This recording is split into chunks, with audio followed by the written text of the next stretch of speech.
Venimos estudiando Romanos, ¿sí? Hoy nos vamos a ir un poquito de la teología bíblica. Vamos a hacer algo más práctico, un mensaje más práctico, ¿sí? Y porque así lo requiere la segunda parte del libro de Romanos, que es todo práctica. Pero vinimos viendo durante este libro, y ustedes están en el punto que están leyendo también sobre esto, es que somos justificados por la obra de Cristo en la cruz. Y esto queda claro en toda la carta de Romanos, pero también queda claro en la carta de Romanos que el justificado tiene que vivir en función de esa fe.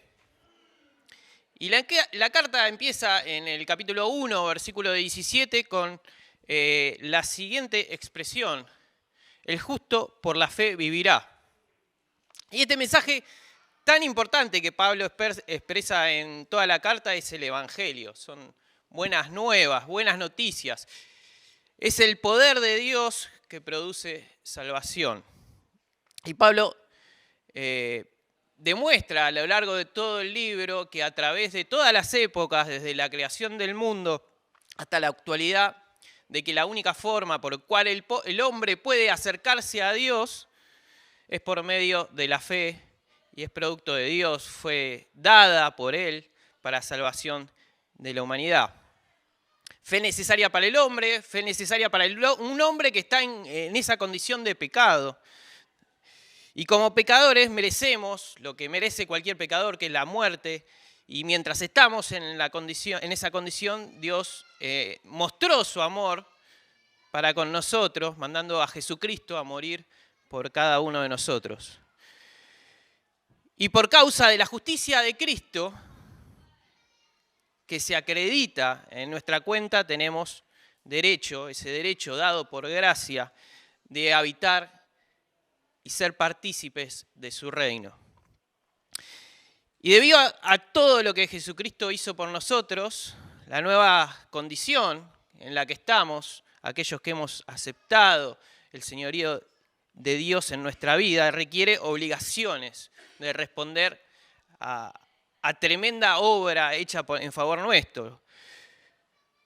Tenemos obligaciones frente a esa gracia y tenemos que contestar con una respuesta adecuada a esa condición.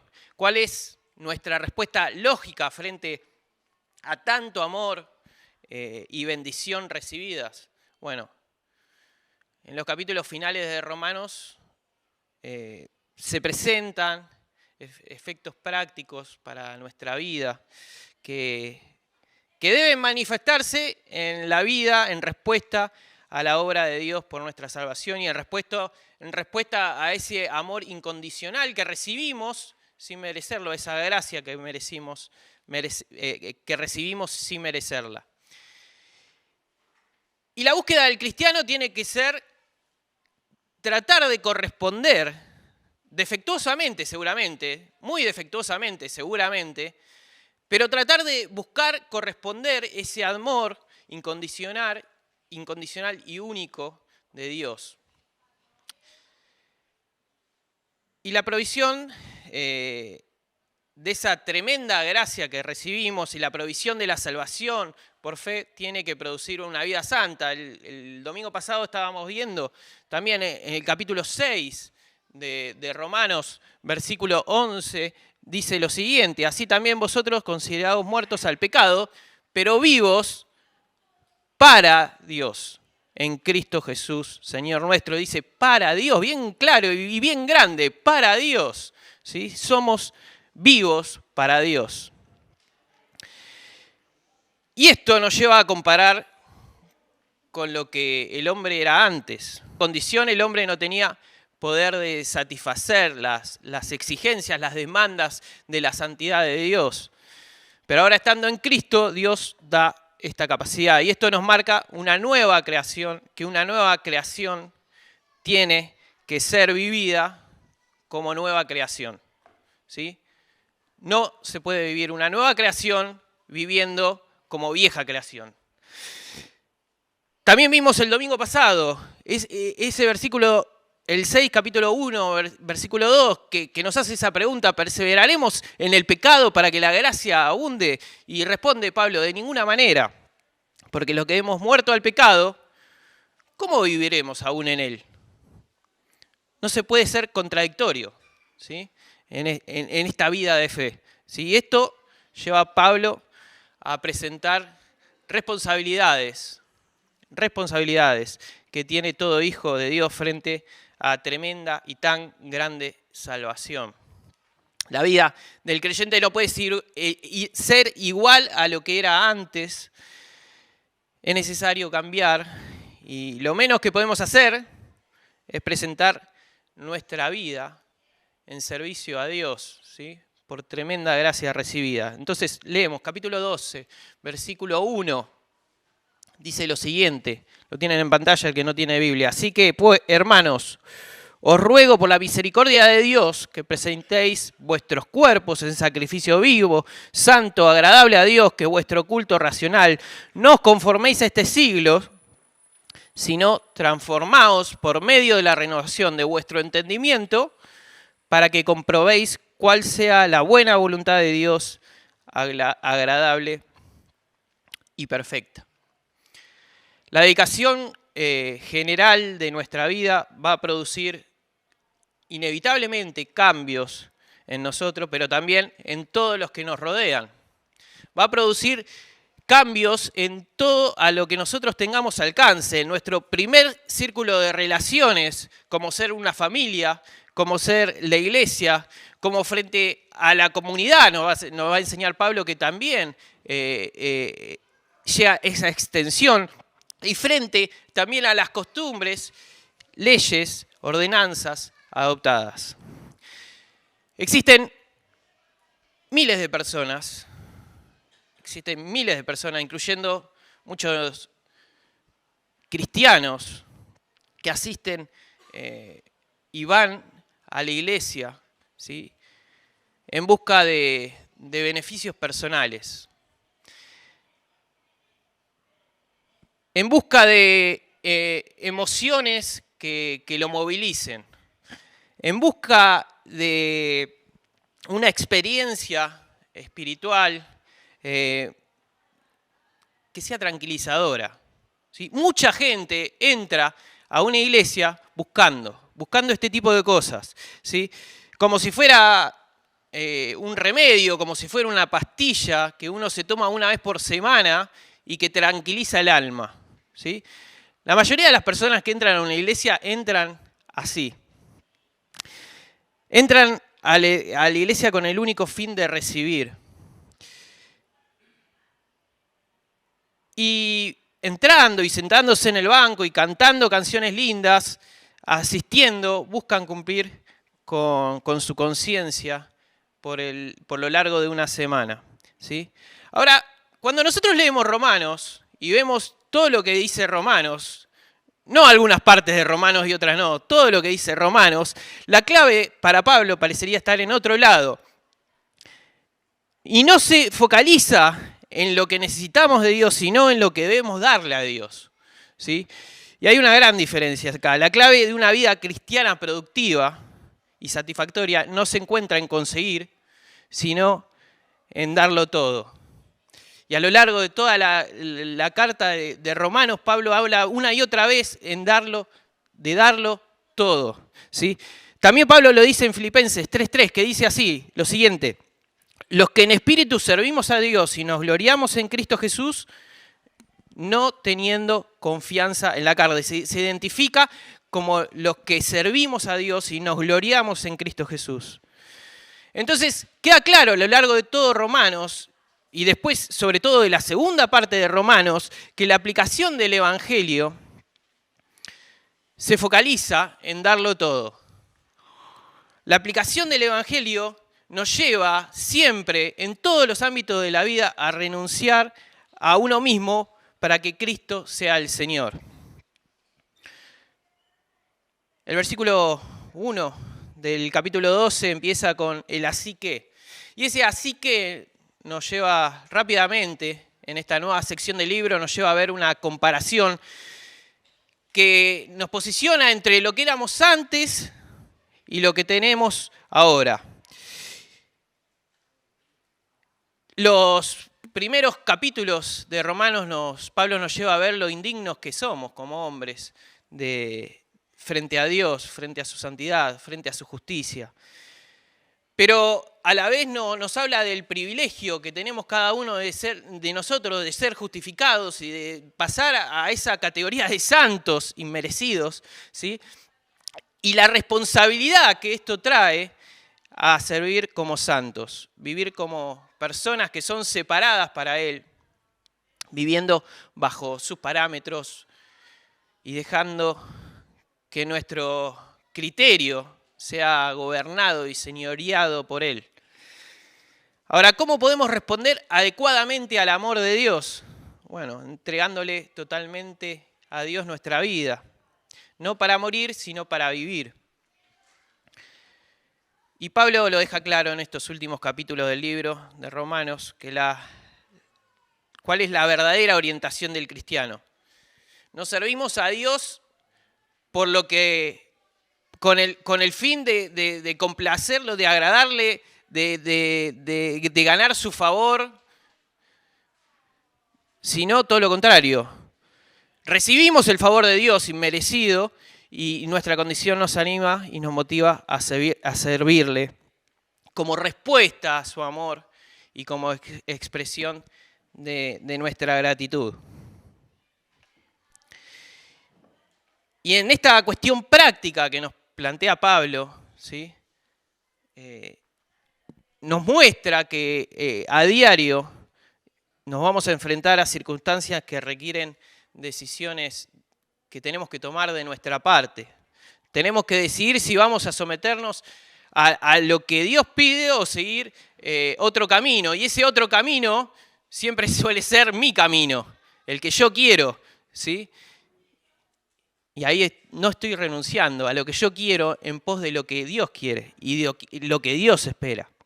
Vivir conforme a lo que Dios quiere y espera de nosotros es esa respuesta para atravesar la toma de decisión. Y esto nos va a llevar a tener un estilo de vida distinto al estilo de vida de las personas que nos rodean. Y nuestro estilo de vida no debe ser igual al de aquellas personas que no conocen a Cristo, que vamos a ver más adelante que viven en la oscuridad, dice.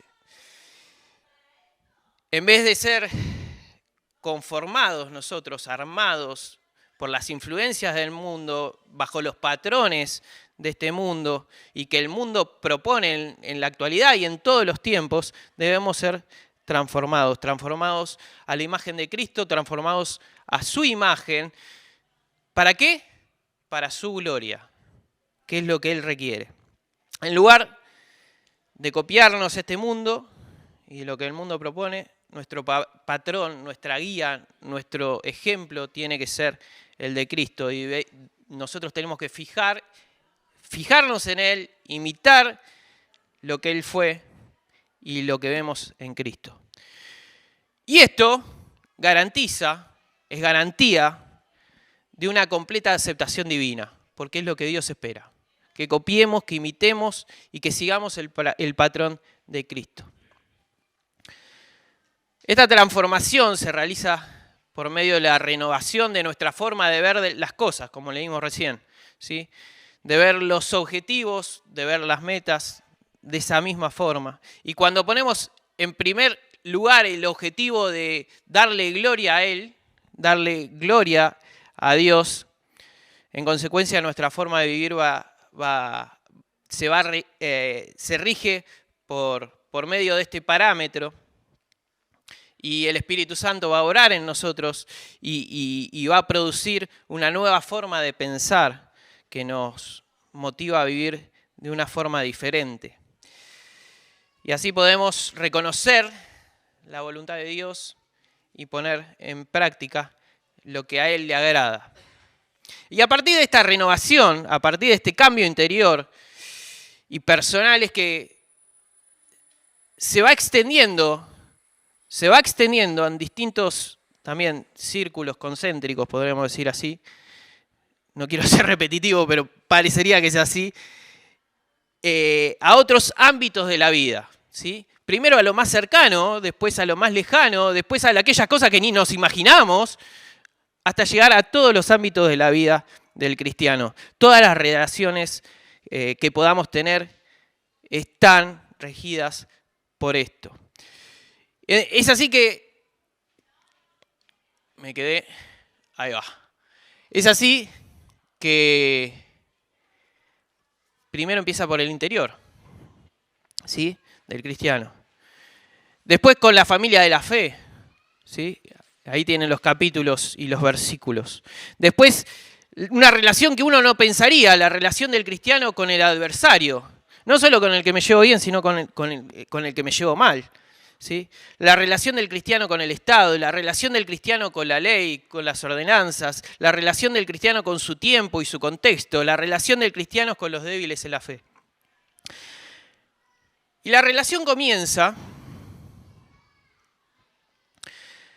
con una renovación de la mente, comienza en el interior.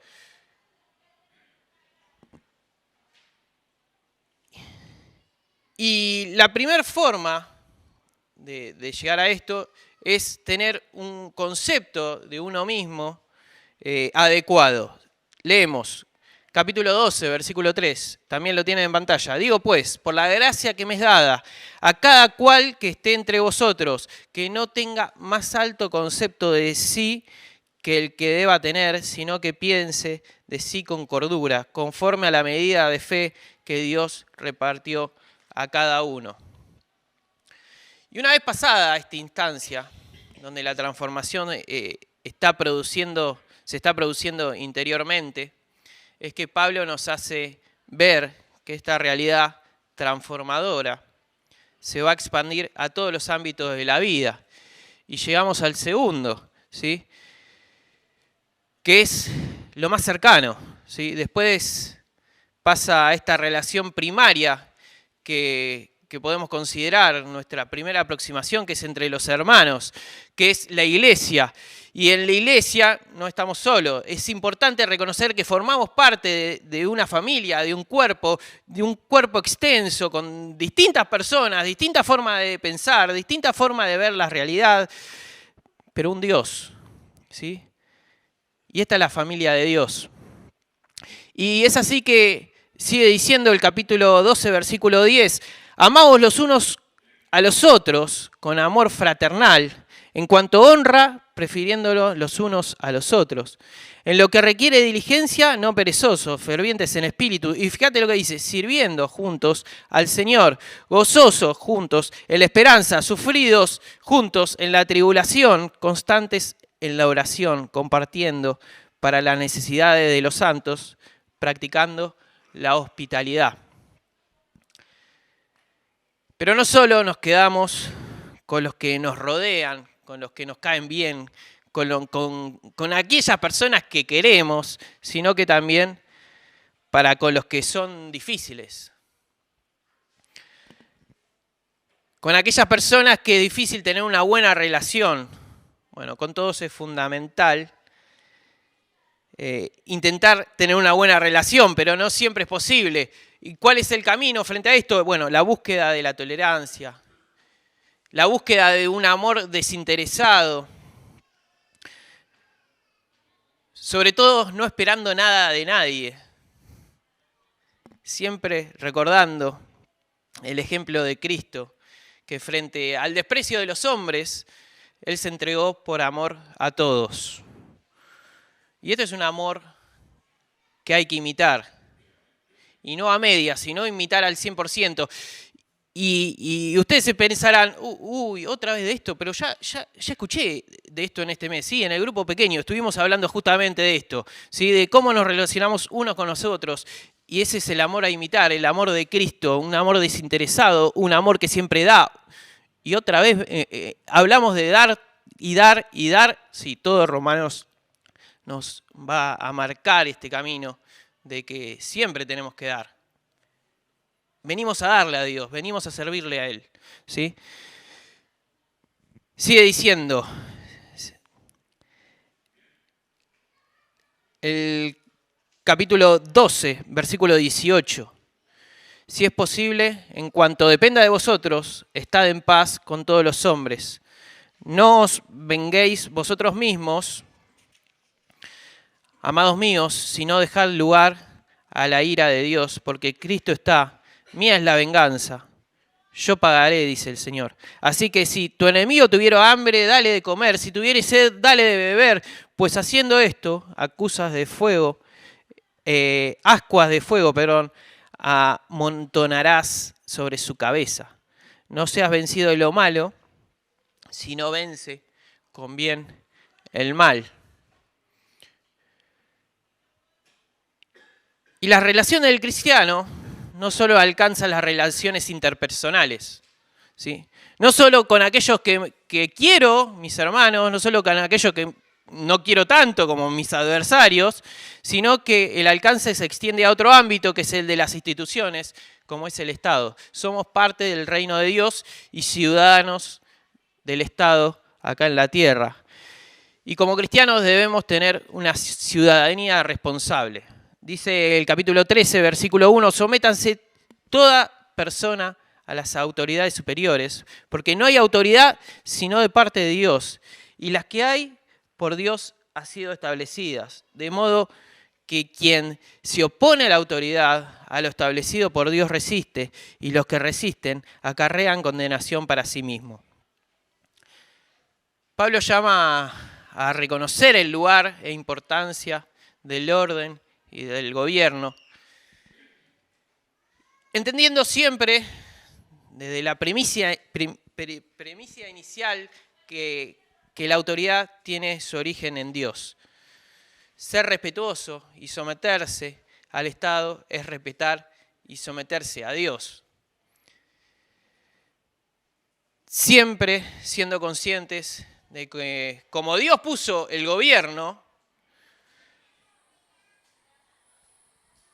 en ese lugar a donde está, Dios está por encima de ese gobierno que Él puso, ¿sí? Teniendo el primer lugar por sobre todo y por sobre todos.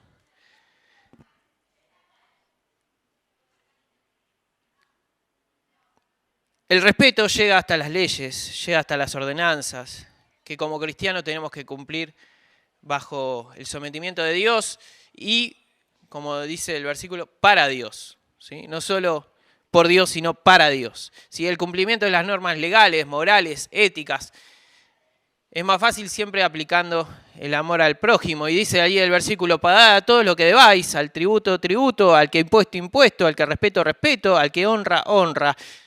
Y sigue diciendo la segunda parte, versículo 8, no debáis a nadie nada, sino el amarnos unos a otros, porque el que ama al prójimo ha cumplido la ley. Porque no adulterarás, no matarás, no hurtarás, no dirás falso testimonio, no codiciarás. Y cualquier otro mandamiento en esta sentencia se resume: amarás a tu prójimo como a ti mismo. El amor no hace mal al prójimo, así que el cumplimiento de la ley es el amor. El amor al prójimo es el motor que nos guía a nosotros a cumplir esos estándares de Dios. Y todo lo que empezó como una transformación interior del cristiano en el versículo 1 del capítulo 12, se fue extendiendo en primer lugar con los que compartimos, con nuestros hermanos, con la iglesia. Y esta nueva forma de vivir se va extendiendo a los adversarios, a aquellas personas que no nos caen bien, que no simpatizamos con ellas, para después extenderse al Estado, para después pasar por algo más abarcativo como es el tiempo, su tiempo y el contexto que nos rodea. Y llegamos al punto 6, con el tiempo y el contexto. Sí, el cristiano, como ya venimos diciendo durante todo el año, vive en este ya, pero todavía no. Y el cristiano vive en el desafío que le plantea vivir acá, en la tierra, pero con esa esperanza de vivir en el reino consumado, con la esperanza de vivir en plenitud de la presencia de Dios, ¿sí? Y esta esperanza tiene que ser el motor para vivir acá honrando aquello que vamos a vivir allá, ¿sí? Viviendo acá como vamos a vivir allá, ¿sí? Entendiendo la dificultad de vivir en el mundo, en la actualidad, entendiendo la dificultad que tiene vivir en este mundo de pecado, pero esperando en la promesa de que el pecado será erradicado y viviremos en plenitud de la presencia de Dios. Es tiempo de que esa esperanza nos haga reaccionar para empezar a gozar y empezar a disfrutar de esa posición que Dios nos da por medio de su gracia. Vamos a leer el capítulo 13, versículo 11. Dice, y esto, conociendo el tiempo, que es ya hora de levantarnos del sueño, porque ahora está más cerca de nosotros nuestra salvación que cuando creímos. La noche está avanzada y el día se acerca, el día. Desechemos pues las obras de las tinieblas y vistámonos las armas de la luz. Andemos como de día, honestamente, no en glotonerías y borracheras, no en lujurias y lascivias, no en contiendas y envidias, sino vestidos del Señor Jesucristo, y no proveáis para los deseos de la carne. Debido a que nos queda poco tiempo, el cambio es urgente. Y al analizar la importancia de llevar una vida distinta, Pablo nos dice que no perdamos el tiempo. Debemos aprovecharlo. Y debemos aprovecharlo para hacer el bien, para glorificar a Dios. Debemos despertarnos de ese sueño y prepararnos para trabajar para Dios. Y uno de los trucos favoritos de Satanás, justamente, es adormecernos. Confiar en el tiempo. Hacernos creer que el tiempo nunca se va a acabar.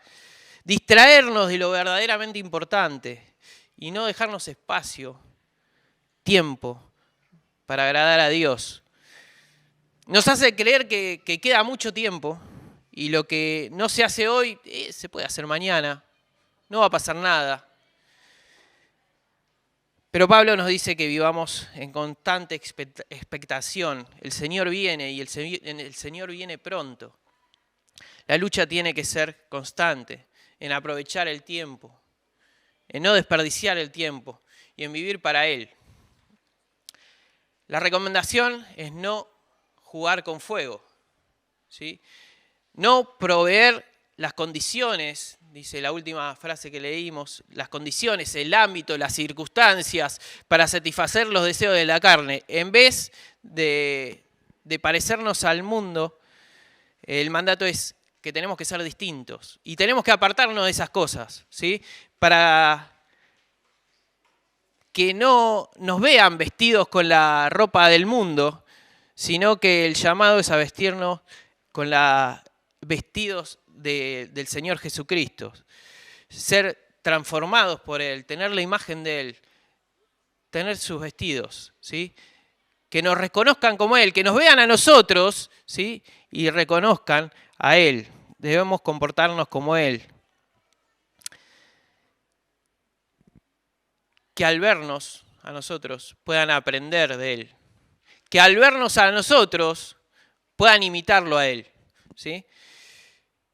Y esta no es una lucha que nosotros vamos a tener en solitario, que nosotros vamos a guerrear con todos solos, no, porque es una lucha que la vamos a hacer junto con Él, ¿sí? Él está ahí para vestirnos de todo lo que necesitemos, ¿sí? Porque si nosotros nos vestimos como se visten los del mundo, vamos a vivir en la misma oscuridad que viven los del mundo. Y en vez de vivir en la oscuridad e intentar vivir haciendo ese equilibrio entre la tarde medianoche y la noche media clarita o la mañana casi amaneciendo, no. El llamado es a vivir en el día, ser vestidos con Dios, ser distintos, cambiar y ser reconocidos como Él, no imitando algo que no sabemos muy bien qué es. Al imitarlo a Él, vamos a buscar ser ciudadanos, modelos que muestren a Cristo y que reflejen el amor de Cristo. Por último, ese amor nos lleva de nuevo a ver las relaciones con los que están cerca. Dimos toda la vuelta, yendo cada vez más lejos en cuanto a la incidencia y la amplitud esta abarcativa que íbamos tomando en las relaciones, para terminar prestándole atención a cómo tiene que ser nuestra relación con nuestros hermanos débiles. No débil en cuanto al carácter, sino que nos está hablando de un cristiano que tiene dudas respecto a si debe hacer algo o no, si debe hacer ciertas cosas o no. Una persona que es muy sensible, lleno de indecisiones, no tiene que ver con una persona que cae en tentación o que un hermano que cae en pecado.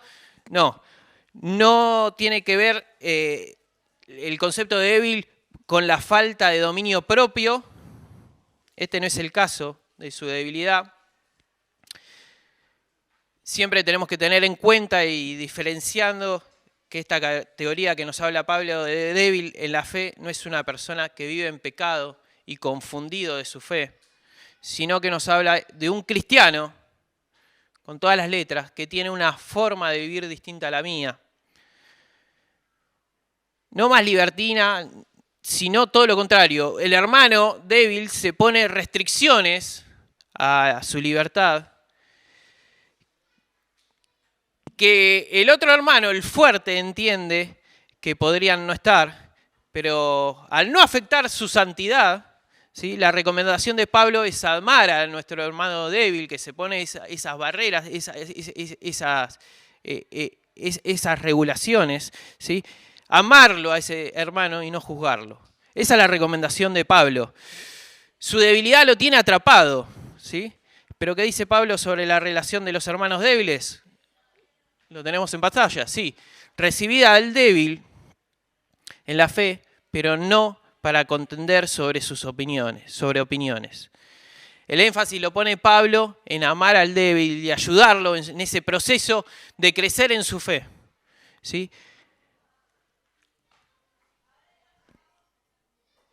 Y la recomendación a los fuertes en la fe es recibir bien, no juzgar ni ofender a los que son débiles en la fe. Sigue diciendo el 14:13. Así que ya no nos juzguemos más los unos a los otros, sino más bien decid no poner tropiezo u ocasión de caer al hermano.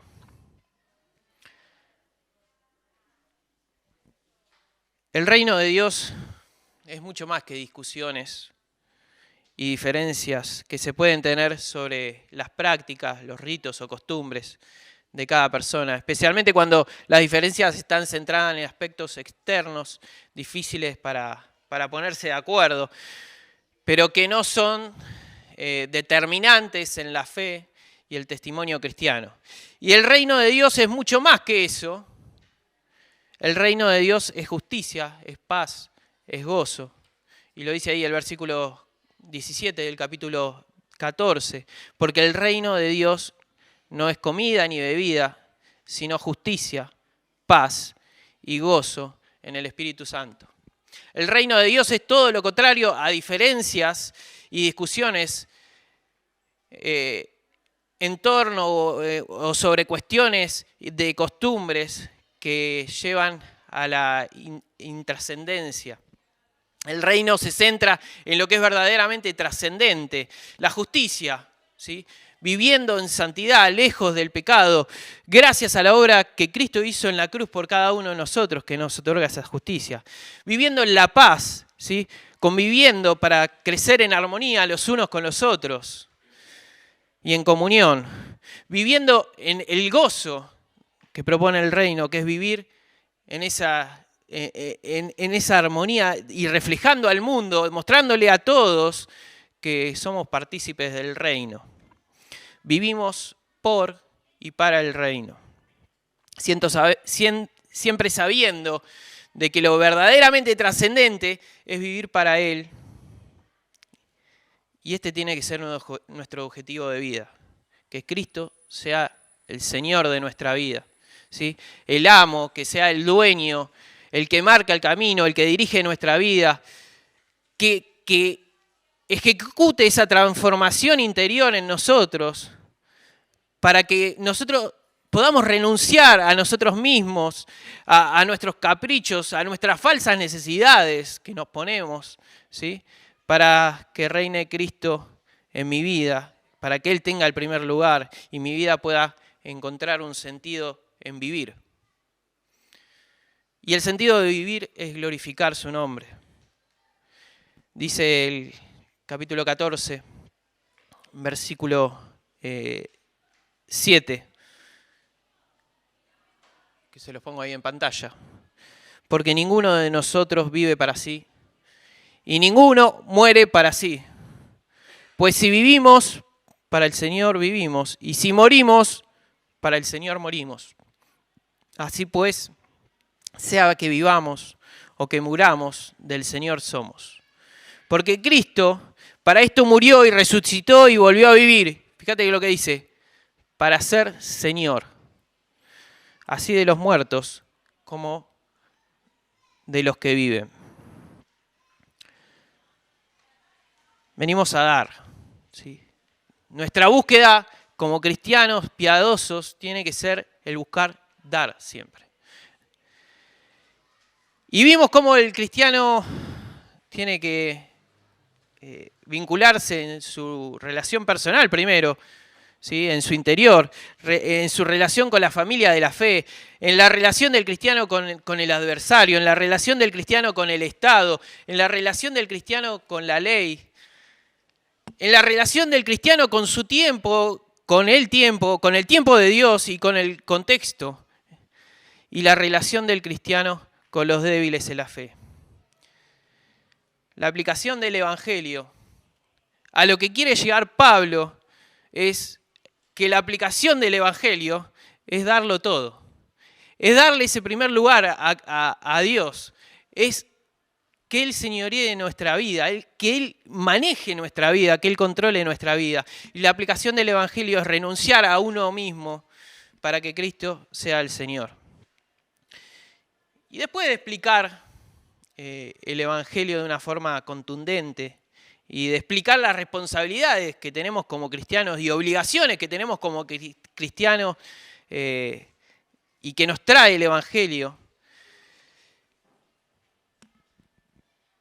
en esta parte práctica de la carta, ¿sí? La carta termina con una hermosa doxología en la que da alabanza justamente, ¿sí? No viene a recibir, no le da gracias por recibir, sino le da gracias por...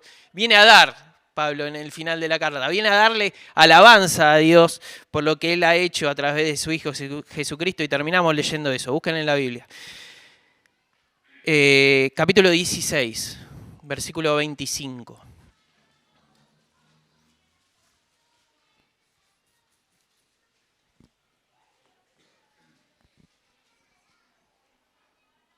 Dice así: y al que pueda confirmaros según mi evangelio y la predicación de Jesucristo, según la revelación del misterio que se ha mantenido oculto de los tiempos eternos, para que ha sido manifestado ahora, y que por las escrituras de los profetas, según el mandamiento del Dios eterno, se ha dado a conocer a toda la gente, para que le obedezcan a la fe, al único y sabio Dios, sea gloria mediante Jesucristo para siempre. Amén. Fue manifestado, según el mandamiento de Dios eterno, se ha dado a conocer a toda la gente para que, ¿qué dice ahí? ¿Para qué? ¿Quién me lo dice? Dice, obedezcan a la fe, el versículo 26. Y termina, al único sabio Dios sea gloria mediante Jesucristo para siempre. Primero Pablo empezó con la manifestación de esa posición inmerecida que tenemos, pero mostrándonos los privilegios de gozar de esa posición inmerecida que teníamos. ¿Para qué? Para terminar viviendo para Él, para terminar dedicando nuestra vida a obedecer a la fe, ¿sí? Para que Él tenga el primer lugar en nuestra vida y para que nuestra vida sea llevar gloria a su nombre. Padre, te agradecemos por este libro magnífico que es Romanos, Señor. Te agradecemos porque nos lo dejaste para que aprendamos de vos, para que aprendamos de tu gracia, para que aprendamos de cómo vos ves al hombre pecador y para reconocernos a nosotros inmerecedores de tremenda gracia y de tremendo privilegio que tenemos de vivir como hijos tuyos, Señor. Te pedimos que nos ayudes en este proceso que tenemos de buscar glorificar tu nombre, de ser más parecidos a la imagen de Cristo y que obres en cada uno de nosotros para que por medio de nosotros sea expansivo tu mensaje, sea expansivo tu amor y que el mundo pueda ver en Cristo el Salvador de la humanidad, Señor. Te agradecemos, te pedimos tu compañía en el transcurso de todo este día, en las distintas actividades y que nos traigas con bien por la tarde para recordar lo que vos hiciste por cada uno de nosotros. En el nombre del Señor Jesús.